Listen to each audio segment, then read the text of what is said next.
What's up guys, today's deck profile is going to be on Ushuah the Flame Samurai Swordsman. I see a lot of talk about the starter decks and how it's unfair that most places don't allow Valhalla cards, but as an owner of the starter decks myself, it doesn't mean you can't enjoy them casually with friends and use them to get your friends into the game as well. So this week is going to be Origin Bifrost week for all the casual players. If you like to use an Origin Valhalla format and play with Lifebreak, you can do that as well. If you don't know what Lifebreak is, I'll have a link to it in the description below. So let's get started.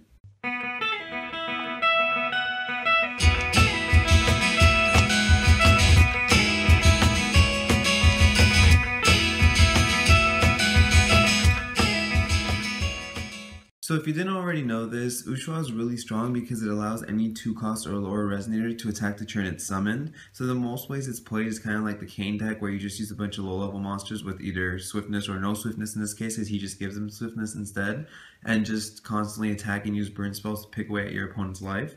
But I really wanted to challenge myself and try to build it without using any fire at all, just to make the deck more interesting. So I decided to run 4 Magic Stone of Gusting Skies, 4 Magic Stone of Black Silence, and 2 Magic Stone of Moonshade, and I'll explain how all of this works when I get to the resonators.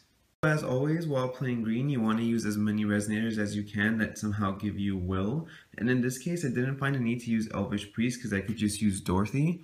Dorothy lets you put the top Magic Stone of your deck into your Magic Stone area when she attacks directly, and she gets an instant attack because she's only 2 cost, so you can actually rank up stone really quick with her. And then I have 4 Gretel because Gretel's awesome, and 4 Featsting because with all that rank up it's not hard to play a 3, and it's really nice to be able to go with something that can block an attack and produce will and prevent damage. To help get resonators off my opponent's field, I run 4 Sinbad. Sinbad's a 2-drop 600 in this deck, which means he can attack the turn he's summoned, and then to get his effect off for the replacing draw for 300 damage, I run 4 Absolute Cake Zones and 2 Exceed. You really want to be able to stop your opponent from doing anything crazy, and with Gretels and Featstings, you just keep drawing cards or doing damage with Sinbad, so this combo works really well together. So lastly, for the reason why I play light and dark, as well as the actual win condition of the deck, I run 4 Jekyll the Order and 4 Hide the Chaos. The purpose of these cards are to just continuously tutor into one another by paying either light or dark, and their enter effects work, and Hide's enter effect is to do 200 damage, as well as Jekyll's is to gain 200. So the real purpose is the 200 loss on your opponent, because you get to attack for 500 since they're 2 cost, and then go into Hide, do 200 damage, and then go back into Jekyll, attack for 500, and then go back into Hide and attack for 500 and do 200, so you continuously do that until you get game.